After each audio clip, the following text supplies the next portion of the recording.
చెప్పగలను రవిశంకర్ గారు. రైట్ అండి. రాజశేఖర్ గారు, ఈ పెద్దిరెడ్డి గారికి చంద్రబాబు నాయుడు గారికి కాలేజ్ డేస్లో అయిన గొడవని నేను రైజ్ చేయడం ద్వారా జగన్మోహన్ రెడ్డి ఈ ఏపీ లిక్కర్ స్కామ్ స్థాయిని తగ్గించదలుచుకున్నారా? అదేదో పెద్ద కేసు ఏమి కాదు, ఇదేదో చిన్నప్పుడు కాలేజీలో జరిగిన గొడవ వల్ల జరిగిందే ఇదంతా అన్నట్టుగా ఆయన లైట్ చేసే ప్రయత్నం చేశారా రాజశేఖర్ గారు? శంకర్ గారు, ఒక మాటతో చెప్పాలంటే అది లిక్కర్ స్కామ్ కాదు, అది లిక్కర్ కేసు. అంటే స్కామ్ జరిగినట్టుగా నిర్ధారించవలసింది కోర్టు, విచారణ జరుగుతుంది.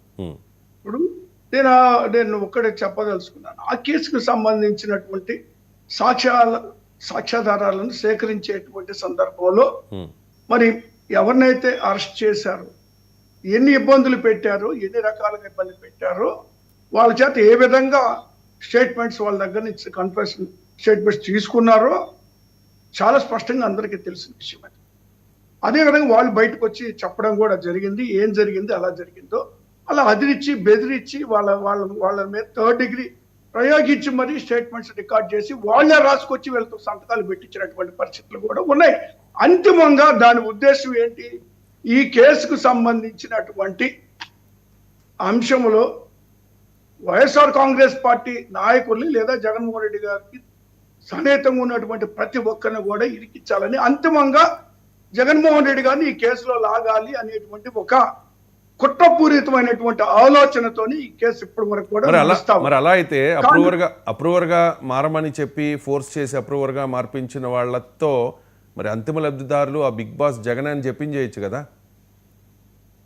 ఇస్తారు, ఏముంది సార్, అది పెద్ద ఇష్యూ కాదు కదా.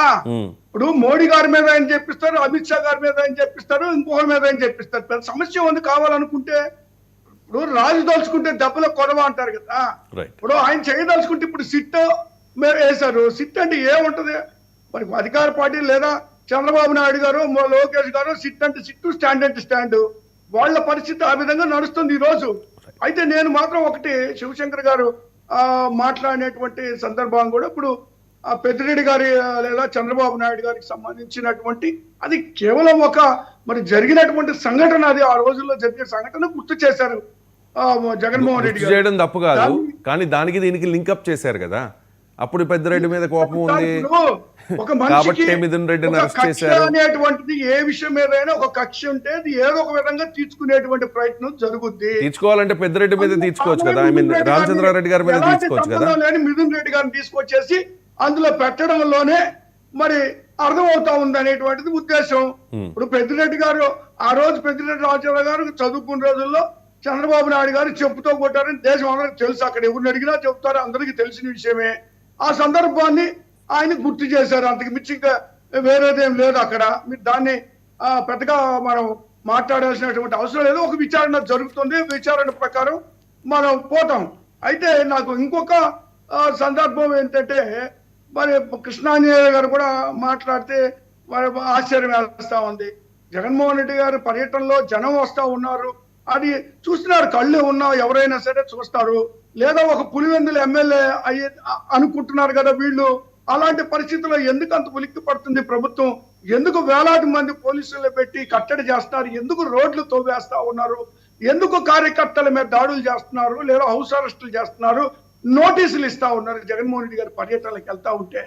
మరి కృష్ణాంజనేయ గారు జగన్మోహన్ గారి పర్యటనలో కేవలం మరి వాళ్ళ కార్యకర్తల కోసం అండి. ఇప్పుడు గుంటూరు పర్యటన మిర్చి రైతుల సమస్యలు తెలుసుకోవడానికి కాదా? అది పర్యటన రైతులు ఇబ్బంది పడలేదా? మిర్చి రైతులు గిట్టుబాటు ధర రాలేదని ఇబ్బంది పడలేదా? మరి ఎందుకు దాన్ని కాదంటున్నారు? లేదా మామిడి రైతులు రోడ్ల మీద మామిడికాయలు వేసినారంటే వాళ్ళు వేసి తొక్కిస్తే దాన్ని తీసుకొచ్చి మేమేసామని చెప్పడం అది ఎంతవరకు మీరు చెప్పింది నిజమే రాజశేఖర్ గారు.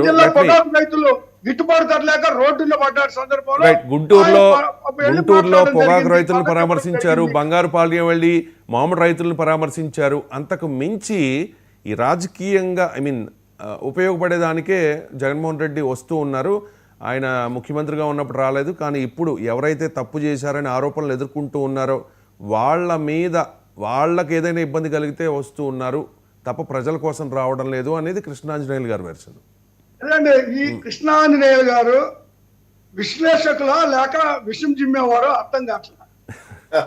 ఆయన ఏ పార్టీ ఇప్పుడు ఆయన ఒక పార్టీ నాయకుడిగా పెడితే సంతోషం, అది అలా పెడితే ఆయన శివశంకర్ గారు మాట్లాడేవాళ్ళని పెట్టండి సార్. కృష్ణాంజనేయులు గారు వన్ సైడ్ మాట్లాడుతున్నారు. రైట్, వారు ఎప్పుడు మీరు కృష్ణాంజనేయులు గారు తెలుగుదేశం పార్టీని విమర్శించిన డిబేట్ మీరు చూడలేదనుకుంటా.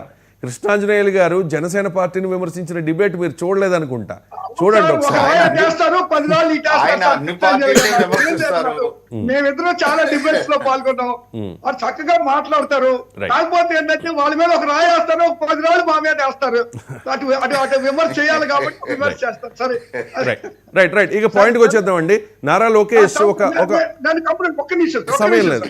ఇప్పుడు శివశంకర్ గారు మాట్లాడినా లేదా కృష్ణాంజనేయులు కానీ లేదంటే పెద్ద మిత్రులు గురుమూర్తి గారు మాట్లాడినప్పుడు ఈ కేసులు మరి ఎందుకు అక్రమంగా పెట్టారు, అది చేశారు, ఇది చేశారు మా వాళ్ళ మీద కూడా, అప్పుడు మరి ఈ కేసులు ఊరకబెట్టారా లేకపోతే కోర్టులు ఎందుకు బెయిల్ ఇవ్వు అన్నారు. మరి చంద్రబాబు నాయుడు గారు స్కిల్